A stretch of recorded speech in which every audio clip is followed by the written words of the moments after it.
বন্ধুরা, গ্রাম পঞ্চায়েতে একটি গুরুত্বপূর্ণ রিক্রুটমেন্টের বিজ্ঞপ্তি নিয়ে আমি অলরেডি চলে এসেছি আপনাদের সামনে। আজকে কিন্তু একটি ভিডিও আপলোড করেছি যেখানে আপনারা দেখতে পাচ্ছেন যে বাংলা সহায়তা কেন্দ্রের মতো কিন্তু বিডিও অফিসেও ডিইও ডেটা এন্ট্রি অপারেটর পোস্টে নিয়োগ চলছে। যদি আপনারা সেই আবেদনটি এখনও পর্যন্ত না দেখে থাকেন সেক্ষেত্রে আমি আপনাদের বলবো সেই ভিডিওটি দেখে খুব শীঘ্রই আবেদনটি করে নিতে পারবেন। পশ্চিমবঙ্গের যে কোনো জেলা থেকে সেই আবেদনটি করা যাবে। এবার অনেকের যেটা কোয়েশ্চেন যে আমাদের গ্রাম পঞ্চায়েতের মধ্যে যে আমাদের যে জিপি রয়েছে মানে নিজের এলাকার মধ্যে যে গ্রাম পঞ্চায়েত রয়েছে সেই গ্রাম পঞ্চায়েতের মধ্যে কবে থেকে এই গ্রুপ ডি মানে ৭৫০০ ভ্যাকেন্সিতে যে চাকরির বিজ্ঞপ্তি সেটি প্রকাশিত হবে। তো ইতিমধ্যে যে শূন্যপদের সংখ্যা সেটা কিন্তু কমে গেছে। তো কত শূন্যপদ রয়েছে, কিভাবে আবেদন করবেন, কোন কোন শিক্ষাগত যোগ্যতা থাকলে কোন কোন পোস্টের জন্য আবেদন করতে পারবেন, খুবই গুরুত্বপূর্ণ। আজকের এই ভিডিওটি দেখলে কমপ্লিটলি ইনফরমেশন পেয়ে যাবেন। অন স্ক্রিনে দেখতে পাচ্ছেন ওয়েস্ট বেঙ্গল গ্রাম পঞ্চায়েত রিক্রুটমেন্টের অফিসিয়ালি সাইটে আমরা ভিজিট করেছি, যেটা কিন্তু দেখতে পাচ্ছেন পঞ্চায়েত 2024-এর একটি নতুন নোটিফিকেশন। এখানে দেখতে পাচ্ছেন যে ওয়েস্ট বেঙ্গল পঞ্চায়েত রুরাল ডেভেলপমেন্টের যে অফিসিয়ালি সাইট সেই সাইটে আমরা ভিজিট করেছি। টোটাল শূন্যপদ যেটা লক্ষ্য করবেন সেটা কিন্তু ৭,২১৬খানা শূন্যপদ এখানে অন স্ক্রিনে রয়েছে। তো আমরা যেটা জেনেছিলাম যে ৭,৫০০ শূন্যপদ, তবে এখন লিগালি যে শূন্যপদের সংখ্যা সেটা কিন্তু ৭,২১৬খানা শূন্যপদ গোটা ওয়েস্ট বেঙ্গল জুড়ে আপনারা দেখতে পারবেন। কোন অফিসিয়ালি সাইটের মাধ্যমে আবেদন করবেন, আবেদন করতে হবে এই যে রিক্রুটমেন্ট বলে একটি সেকশন রয়েছে, এখানে অফিসিয়ালি সাইটে আপনারা দেখতে পাচ্ছেন wbprd.gov.in এই অফিসিয়ালি সাইটের মাধ্যমে কিন্তু আপনাদের যে আবেদন সেটি কিন্তু করে নিতে হবে। তো এবার আমরা জানবো টোটাল মিলে গ্রাম পঞ্চায়েত সঙ্গে পঞ্চায়েত সমিতিতে টোটাল মিলে আমরা কিন্তু দেখে নিলাম যে ৭,২১৬খানা শূন্যপদ রয়েছে। এবার টোটাল আমাদের এলাকার মধ্যে যে গ্রাম পঞ্চায়েতগুলি রয়েছে গোটা গ্রাম পঞ্চায়েত এরিয়ার মধ্যে টোটাল ভ্যাকেন্সি থাকবে অল ওভার ওয়েস্ট বেঙ্গলের মধ্যে ৬,৬৫২খানা। এরপরে দেখতে পাচ্ছেন যে পঞ্চায়েত সমিতি, এই যে পঞ্চায়েত সমিতি রয়েছে আপনাদের এলাকার মধ্যে যে টোটাল পঞ্চায়েত সমিতি গোটা ওয়েস্ট বেঙ্গল মিলে ৫৬৪খানা এখানে শূন্যপদ কিন্তু দেখতে পারবেন। টোটাল মিলে ৭,২১৬খানা পোস্ট এখানে রয়েছে। তো কবে থেকে আবেদন করতে পারবেন সেটার প্রমাণ দিচ্ছি আমি একটু পরেই, অবশ্যই ভিডিওটির সঙ্গে থাকুন। তার আগে মেন যেটা টপিক সেটা হচ্ছে আমি আপনাদের দেখিয়ে দিই যে কোন কোন বিষয়ে মানে কোন কোন যে আপনাদের পাস, ঠিক আছে, কোন কোন পাস শিক্ষাগত যোগ্যতা থাকলে, এক কথায় শিক্ষাগত যোগ্যতা থাকলে আপনারা আবেদন করতে পারবেন। কোন কোন ক্লাস আপনাদের পাস করতে হবে। 8 পাসও চাকরি পেয়ে যাবেন গ্রাম পঞ্চায়েতে, 10 স্ট্যান্ডার্ডও পেয়ে যাবেন, এর সঙ্গে 12, এর সঙ্গে গ্র্যাজুয়েশন, সমস্ত রকম শিক্ষাগত যোগ্যতার বেলায় কিন্তু এখানে পোস্ট আপনারা দেখতে পারবেন। গ্রাম পঞ্চায়েত স্টাফ যেটা রয়েছে শুধুমাত্র 8 পাস, যেটা আমরা বলে থাকি গ্রুপ ডি। এরপরে পঞ্চায়েত সেক্রেটারি যেটা পিওন বলে থাকি সেটাও কিন্তু 8 পাস শিক্ষাগত যোগ্যতায় group D. Panchayat group D staff যেটা কিন্তু 8 পাস শিক্ষাগত যোগ্যতায় সেটাও কিন্তু এটা গ্রুপ ডি বলা চলে। এই 3 ধরনের গ্রুপ ডির জন্য আপনাদের শুধুমাত্র যে কোনো শিক্ষা প্রতিষ্ঠান থেকে 8 পাস শিক্ষাগত যোগ্যতার প্রয়োজন পড়বে। এরপর দেখুন আমরা চলে আসবো অ্যাকাউন্টেন্ট, যেটা কিন্তু ক্লার্ক পোস্টের জন্য। এই যে ক্লার্ক রয়েছে সেটা কিন্তু 10 স্ট্যান্ডার্ড পাস, সঙ্গে মাধ্যমিকের যে অ্যাডমিট সার্টিফিকেট এসব তো প্রোভাইড করতেই হবে। তার সঙ্গে একটি কম্পিউটার সার্টিফিকেট আপনাদের এখানে অ্যাটাচ করতে হবে, যে কোনো নর্মালি 6 মান্থের একটি ডিপ্লোমা সার্টিফিকেট অ্যাটাচ করতে হবে। এরপরে ক্লার্ক কাম টাইপিস্ট পোস্টের জন্য 10 স্ট্যান্ডার্ড পাস শিক্ষাগত যোগ্যতায়, লোয়ার ডিভিশন ক্লার্ক অ্যাসিস্ট্যান্ট পোস্টের জন্য 10 পাস প্লাস কম্পিউটার আপনাদের শিক্ষাগত যোগ্যতা লাগবে। অ্যাসিস্ট্যান্ট কেসিআর যে পোস্ট রয়েছে সেখানেও কিন্তু মাধ্যমিক পাস শিক্ষাগত যোগ্যতায়। তো এর মূল কারণ আমি আপনাদের এই কারণেই দেখাচ্ছি যে এখানে দেখে রাখুন কোন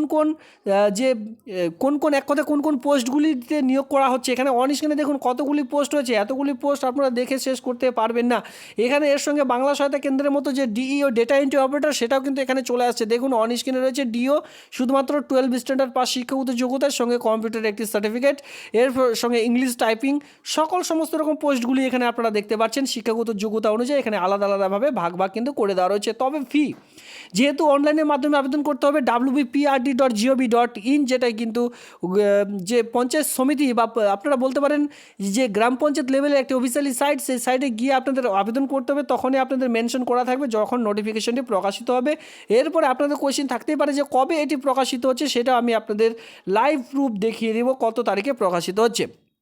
এখানে দেখুন মিনিমাম এজ আপনাদের যেটা চাইছে 18 থেকে 40 ইয়ার্সের মধ্যে এজ রিল্যাক্সেশন অবশ্যই আপনারা পাবেন। এসসি এসটি হয়ে থাকলে বয়সের 5 বছর, ওবিসিরা বয়সের 3 বছর। এখানে কিন্তু যে যথাযথ ছাড় সেই ছাড়গুলো এখানে আপনারা পাবেন।